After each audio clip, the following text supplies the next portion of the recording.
युधिष्ठिर कार्तिक मास की कृष्ण पक्ष की एकादशी का नाम रमा।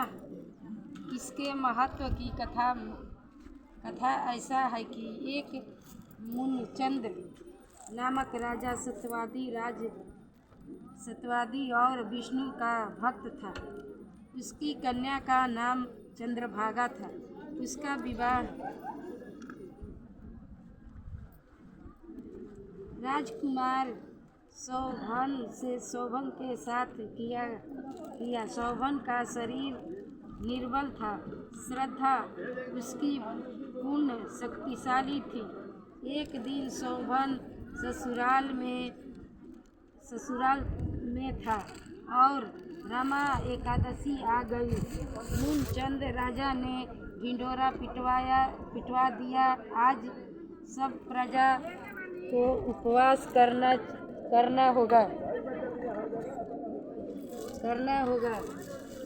हाथी, घोड़े, ऊंट इत्यादि पशुओं की भी अन्न मत देना। राजकुमार शोभन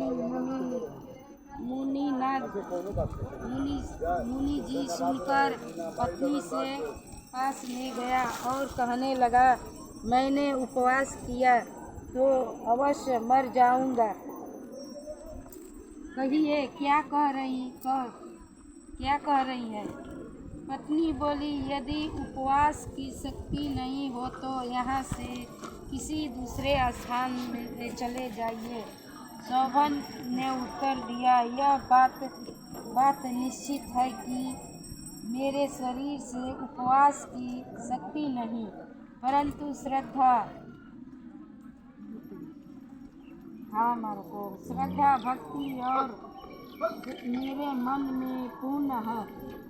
वह शिक्षा दे रही थी, चाहे शरीर छूट जाए तब व्रत न हो तो नहीं तोड़ूंगा। शरीर छूट भी जाएगी तो व्रत नहीं तोड़ूंगा। अंत उसने रमा एकादशी का व्रत किया। भूखा प्यासा उस दिन व्यतीत किया। कष्ट पाकर रात्रि को भी जागरण कर निकाल दिया। प्रातः होने से प्रथम प्राण त्याग दिया। व्रत के प्रभाव से इंद्रचंद पर्वत पर रत्न जड़ी नगर प्राप्त हुआ। यहाँ इंद्र के समान आनंद देने वाले गोवर्धन और आर्यमान उसकी स्तुति किया करते थे। एक समय मुनचंद नगर का रहने वाला एक ब्राह्मण सोम शर्मा नाम करने घर से निकला। घूमता उसी नगर में पहुंचा। हाँ, राजा मुनचंद का दामाद स्वर्ग भोग रहा था। उससे जाकर पूछा, किस प्रकार से यह उत्तम नगर आपको प्राप्त हुआ है? कौन से पुण्य का फल प्रकट हुआ? शोभन ने उत्तर दिया, वह सब प्रभाव रमा एकादशी का है। मेरे जन्म के अनंत पाप नष्ट हो गए और यह अनुपम नगर प्राप्त हुआ। परंतु वह नगर भ्रू बनाने की शक्ति एक मेरी पत्नी में ही है। अंत में उसे शुभ संदेश अवश्य देना। ब्राह्मण ने घर आकर चंद्रभागा से सब समाचार कहा और इसे चंद्रभागा पार्वती और मुनि कामदेव के आश्रम में ले गया।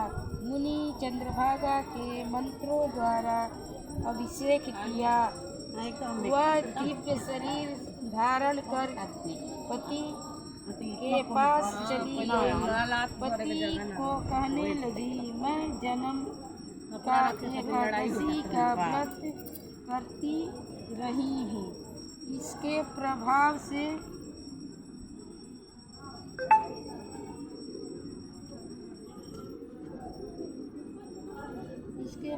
से वृंदावन इसके प्रभाव से तेरा अनुपम नगर ध्रुव लोक के समान अचल रहेगा। इस महात्मा की कथा सुनने से भी विष्णु लोक मिलता है। इस दिन केले का सागर काम में आते हैं। बोलो विष्णु भगवान की जय। आज के दिन लक्ष्मी नारायण केला भगवान की जय। केला